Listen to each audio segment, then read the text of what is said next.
चलिए, building sector में जो मेजर चीज़ें होती हैं, जैसे स्विमिंग पूल का निर्माण होता है, उसमें जो चीज़ें इस्तेमाल होती हैं, उसके पीछे वो चीज़ें प्रदान करने वाले लोग कौन होते हैं और वो किस बिजनेस मॉडल में काम करते हैं, वो समझते हैं।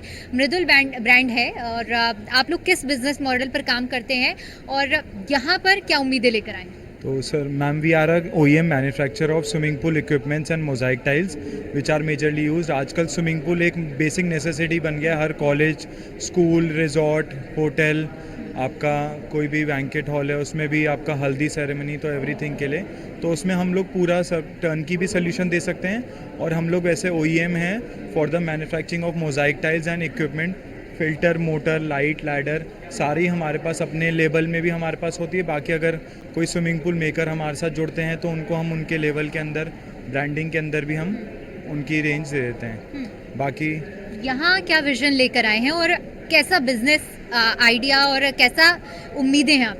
तो हमारे पास क्या है, सब कुछ ही होता है क्लब के लिए, जैसे स्टीम बाथ, सोना बाथ।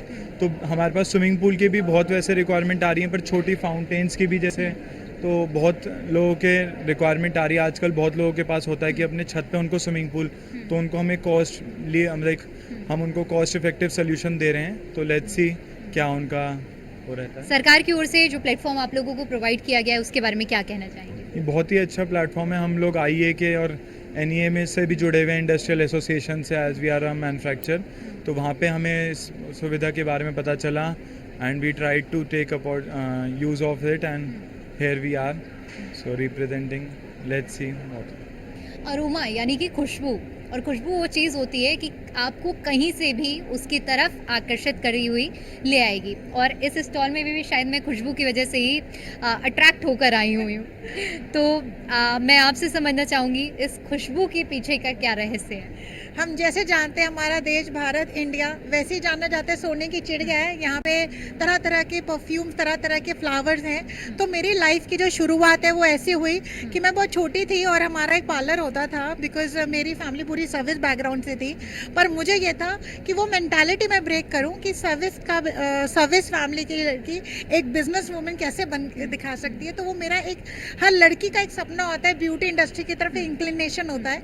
तो मुझे था कि क्यों ना मैं नेचुरल जो हमारे इंडिया के प्लांट्स हैं और उसके ऑयल्स हैं उसको एक्सट्रैक्ट करके मैं कॉस्मेटिक्स में डालूं, ताकि वो सिंथेटिक फ्री और आर्टिफिशियल फ्रेग्रेंस फ्री होने के साथ साथ इफेक्टिव प्रोडक्ट्स भी बने। प्रोडक्ट्स आप खुद बनाते हैं? ये प्रोडक्ट्स हम खुद बनाते हैं। हम लोग थर्ड पार्टी भी करते हैं, वाइट लेबलिंग भी करते हैं। मैं खादी के लिए भी बनाते हैं और कुछ इंटरनेशनल ब्रांड्स के लिए भी। तो मेरा जो यूनिट है वो सोनीपत हरियाणा में संस्कृति एसेंशियल्स नाम से है, और मेरा कॉर्पोरेट ऑफिस दिल्ली करोल बाग में है, जहाँ पे, और फैक्ट्री जो है मेरी सारा हमारा हर्बल कॉस्मेटिक्स का रेंज है। और जितने भी प्रोडक्ट्स हैं हमारे सारे लैब टेस्टेड और आयुर्वेदा बेस पे बने हुए हैं, ताकि इनका हीलिंग इफेक्ट ज़्यादा अच्छा है। उत्तर प्रदेश का ये ट्रेड फेयर वैश्विक स्तर पर आप लोगों को पहचान दिलाने के लिए जो बनाया गया है, अब इस अपॉर्चुनिटी को किस तरह से देख रही हैं? मैं इस तरीके से देख रही हूँ कि बहुत तरीके के, अलग अलग तरीके के लोग हैं, अलग अलग सोच के, लेकिन एक चीज़ है कॉमन जो मैंने सब में महसूस करी है कि आपको प्रोडक्ट चाहिए। कि आजकल हम देख रहे हैं कि हम कितने केमिकल ट्रीटमेंट्स लड़कियां कराती हैं, चाहे फेस बोटॉक्स, केराटिन, बट उन्हें प्रोडक्ट आफ्टर यूज़ के लिए नेचुरल चाहिए। जीवन और मृत्यु, यानी कि कट करो, जन्म बोलना, जन्म और मृत्यु जीवन के दो पहलू होते हैं, और जिसे हर कोई स्वीकार करता है और उस पाथ से होकर गुजरता है। लेकिन सोचिए कि जब किसी व्यक्ति का निधन होता है और उसे सैया सजाई जाती है, कई सारी क्वांटिटी में उसे लकड़ियां रखकर उसकी अंतिम श्रद्धांजलि दी जाती है। लेकिन अब इसको भी मॉडर्नाइज करने के लिए, क्योंकि पॉल्यूशन आजकल बहुत ज़्यादा हो रहा है, टेक्निक आ रही है, और मैं आज ऐसे ही आपको कंपनी से और व्यक्ति से मिलवाने जा रही हूँ जो इस टेक्निक को मॉडर्न करने जा रहे हैं। ऊर्जा गैसीफाइज प्राइवेट लिमिटेड है ये। क्या आप लोगों का बिजनेस मॉडल है और किस तरह से काम करते हैं आप लोग? मैम, ये जैसे कि नॉर्मली जो क्रीमेशन होता है तो उसका हम लोग डेड बॉडी जलाने के लिए लकड़ी इस्तेमाल करते हैं, और उसमें 400 किलो लकड़ी लगता है, और टोटली ये टोटली पॉल्यूशन फ्री नहीं है, मतलब हेवीली पॉल्यूट करता है। तो हम लोग ने एक सिस्टम डेवलप किया जो लकड़ी आधारित है, हमारे हिंदू रीति रिवाज के अनुकूल है, और इसमें मात्र 100 किलो लकड़ी में एक बॉडी हम लोग क्रीमेट करते हैं। यहाँ किस विजन के साथ आए हैं, क्या उम्मीदें हैं? यहाँ पे क्या है कि हम अपना प्रचार प्रसार कर रहे हैं, लोगों को बता रहे हैं, अवेयर कर रहे हैं कि हमको अपना एनवायरनमेंट को क्लीन करने के लिए हमको कोई सिस्टम में जाना चाहिए जिससे हम लकड़ी की भी बचत कर सकें और पर्यावरण को भी संभाल सकें। सरकार ने जो आप लोगों को ये प्लेटफॉर्म दिया है, क्या कहना चाहेंगे उस पर?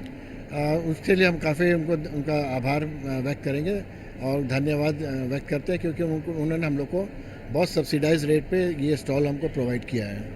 कन्नौज, जिसका नाम ही इत्र से जुड़ा हुआ है, जहाँ की नालियों में भी कहते हैं कि इत्र की खुशबू होती है। मैं गलत तो नहीं कह रही हूँ? नहीं, बिल्कुल सही कह रहे हैं आप। तो कन्नौज से आप लोग आए हैं, क्या उम्मीदें लेकर आए हैं इस बार ट्रेड फेयर में? इस बार कन्नौज से हम लोग बहुत ज़्यादा उम्मीदें लेके आए हैं कि यहाँ पे इस बार बताया गया कि बहुत सारे फॉरेन बायर्स भी आएंगे, एक्सपोर्ट को भी बढ़ावा मिलेगा। तो हम लोग सब सारी तैयारी करके आए हैं और हमारे पहले तो हम लोग इत्र लाते थे, इस बार कुछ और नए भी इत्र रिसर्च करके हम लोग लाए हैं जो इस बार हम लोग प्रेजेंट कर रहे हैं हमारे स्टॉल पे। आप टेस्ट भी कर सकते हैं।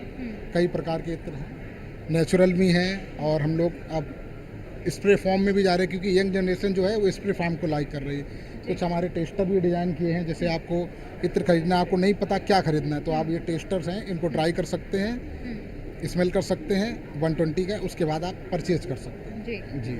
और इस प्लेटफॉर्म को किस तरह से देख रहे हैं सरकार की ओर से जो आपको दिया गया है? सरकार की ओर से कुछ हेल्प्स हैं हम लोगों के लिए। अगर आपको फंड की रिक्वायरमेंट है तो गवर्नमेंट की कुछ स्कीम्स हैं। नहीं, ये जो आप लोगों को ट्रेड फेयर में मौका मिला है लोगों के सामने अपने बिजनेस को दिखाने का, इसे किस तरह से देखते हैं? ये अच्छा है, ये एक अच्छी मुहिम है और इससे हम लोगों को नए बायर्स भी मिलते हैं और हम लोगों को सीखने का भी मिलता है, नई नई चीज़ें भी देखने को मिलती हैं, बहुत सी चीज़ें हैं और अच्छा रहता है।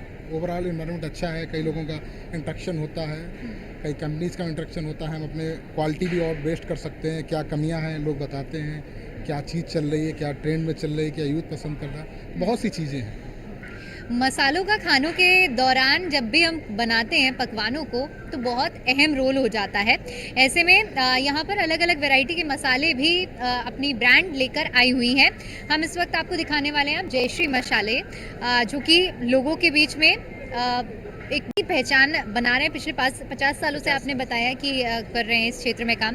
क्या खासियत है आपके मसालों की, सबसे पहले ये समझना चाहूँगी। मैम, मसाले में हम लोग जो क्वालिटी बनाते हैं उसमें बिल्कुल प्योरिटी होती है और लोग उसे खूब अच्छा पसंद करते हैं। और मतलब बदायूं डिस्ट्रिक्ट में हमारा ब्रांड है और हमें मौका मिला है यहाँ नोएडा में अपना स्टॉल लगाने का। और बाहर के आज कई विज़िटरों से हमारी मुलाकात हुई है, जिसमें बाहर के विज़िटर भी मिले हैं और उन्होंने सबने हमारे मसाले को अप्रिशिएट किया है। इधर हमने अपनी नई चाय भी लॉन्च करी है, सोप्स भी करे हैं और गुलाल भी होली का बनाया है। तो इस प्लेटफॉर्म को किस तरह से देख रहे हैं आप, जो यूपी सरकार की ओर से आप लोगों को दिया गया है? नहीं, बहुत अच्छा प्लेटफॉर्म है मैम और इसमें आगे बढ़ने का मौका मिल रहा है और नई नई पार्टियों से, नए नए लोगों से यहाँ मिलने का मौका मिला और बहुत अच्छा लगा। तो ग्रेटर नोएडा में आयोजित होने वाले उत्तर प्रदेश के अंतर्राष्ट्रीय ट्रेड फेयर में जिस तरह से हमने आपको झलकियां दिखाई कि किस तरह से एक मंच यूपी सरकार की ओर से उन उद्यमियों को दिया गया है एक पटल के नीचे अंतर्राष्ट्रीय स्तर पर अपनी पहचान बनाने के लिए और अपने व्यापार को स्थापित करने के लिए। दूसरा संस्करण, लेकिन उत्साह और उमंग, ऊर्जा वही है जो पहले संस्करण में हमें देखने को मिली थी। कैमरा पर्सन अनिकेत के साथ मैं दीपिका ओझा, ग्रेटर नोएडा।